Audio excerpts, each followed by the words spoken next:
Alec Rowley, to be followed by Ivan McKee. Mr Rowley, please. Presiding Officer, in beginning, I would like to associate myself with the comments of Bruce Crawford and Ruth Maguire.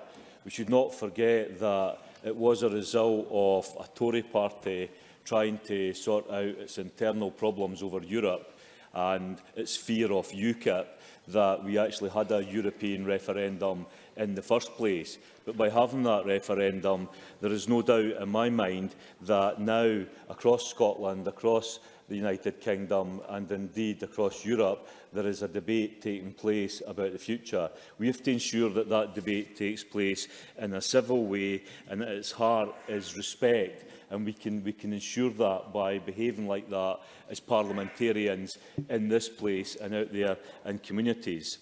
And speaking in this debate today, I want to also make clear that I very much recognise the sovereign right of the Scottish people to determine the form of government best suited to their needs. I recognised that during the referendum in 2014 and I recognise it now. Today, the argument in Scotland has shifted significantly from that of 2014. The pace of change is unprecedented right across the world. And here at home, there are so many unanswered questions and uncertainties that arise from Brexit. Presiding Officer, I have been consistent in accepting that the SNP's manifesto in 2016 said that the Scottish Parliament should have the right to hold another referendum if there was a significant and material change in the circumstances, such as Scotland being taken out of the EU against its will. I have also been consistent in the belief that where there is the Scottish people, there is a majority of Scottish people calling for another independence referendum, then politicians should not and indeed could not block that demand. A view that I share, I believe, with Nicola Sturgeon, who said, and I quote, "The ultimate decision as to whether there is a referendum again, when that might be and what the outcome might be are all matters entirely for the democratic decision of the Scottish people." She went on to say, and I quote, "There cannot be a referendum and there certainly can't be independence for Scotland unless a majority of people in Scotland clearly want that." So let us in this debate be about whether now is the best time to call a second independence referendum. Let us stick to the facts. The fact is there is not in Scotland a majority demanding a second independence referendum at this time.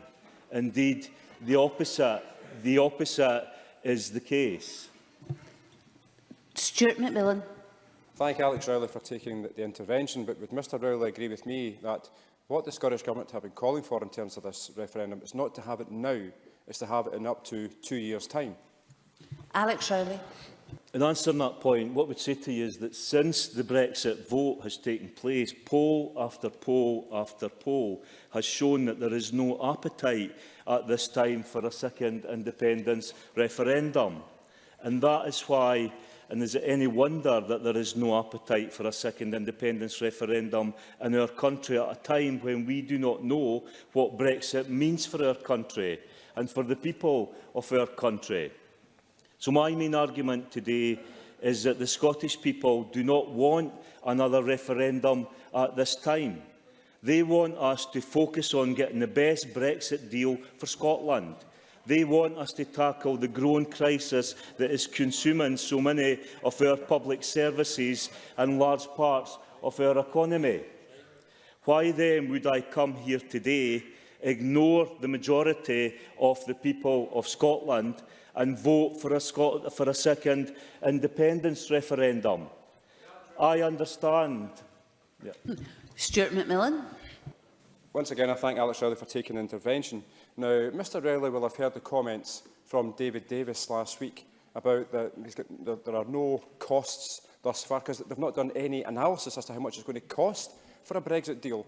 So how do we actually know how much it will cost, and also how we're actually going to get a better deal, or the best possible deal for Scotland, when the UK drags us out of the European Union?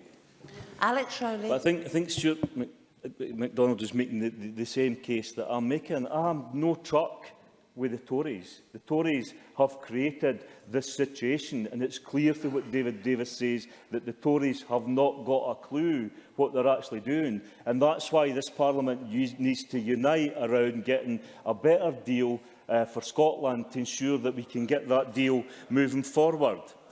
I understand why Nicola Sturgeon has come to the conclusion she's come to, because she says the case for full self-government ultimately transcends the issues of Brexit, of oil, of national wealth and balance sheets. But I do not agree with her. Like many in our country, I am worried about jobs. I am worried about the state of our education services, about the massive skills gaps in our economy, the rise in poverty up and down Scotland, and the threats to our economy moving forward.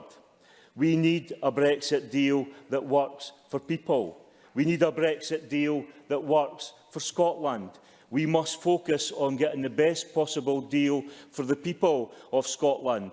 We cannot simply allow the Tories to dictate what the terms of that look like. All of us, our collective efforts, should be focused on delivering the best possible Brexit deal. We cannot leave it to the Tories and Theresa May. We need to unite Scotland around getting the best possible Brexit deal for Scotland.